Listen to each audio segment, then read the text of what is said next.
Many think that an effective teacher is someone who is kind, caring, and funny. Usually, people tend to look at the characteristics and not the essential aspects of an effective teacher. Those characteristics may seem to be beneficial. However, many think they are the least effective. For a teacher to be considered effective, they must have good classroom management skills such as record keeping, managing time, and handling behavior. In addition, an effective teacher must have a good attitude towards children and the subject matter. Miss Shackleton is a teacher that I remember fondly. She had a reputation as a tough teacher. I met her my freshman year during my very first class at my new private school, and her reputation did precede her. We immediately hit it off, and soon she was not only my teacher, but also a friend. She had a way of explaining things to me where I felt I was the only one in the room. Her passion for English language was evident. She had a way of explaining things to me where I felt I was the only one in the room. Her passion for English language was evident.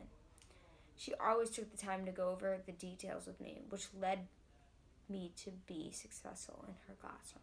To ensure my writing was done correctly, sometimes giving me the first few lines to get my brain going. Her classroom was always set up for an unencumbered work all the time. She never let any of her students go out of line. Some called her a tough teacher. I called her an enthusiastic, organized friend, whom without I would have never passed English class. Brian Sullivan is also a veteran educator, having taught in the school system for more than 20 years, as well as heading a math department and working with trouble at-risk students outside of school, and ultimately becoming principal before retiring.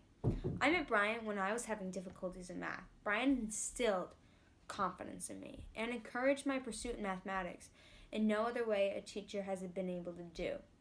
He found out a way to explain the difficult problems in geometry and calculus. We worked an hour at a time usually, if I was stuck on a problem or a formula, and always the day before an exam. He gave me a rhythm to the numbers and gave me the steps that I could understand to complete the problems. Most of all, he told me, "You got this." He was able to break down the steps the way that I could understand them. Brian wasn't even my full-time teacher, but nonetheless gave me the tools I needed to succeed. I even corrected my own teacher a few times to show them the rest of the class a better way to solve the problem. Miss Shackleton and Mr. Sullivan are two examples of being an effective teacher, and without them, my success would have been diminished.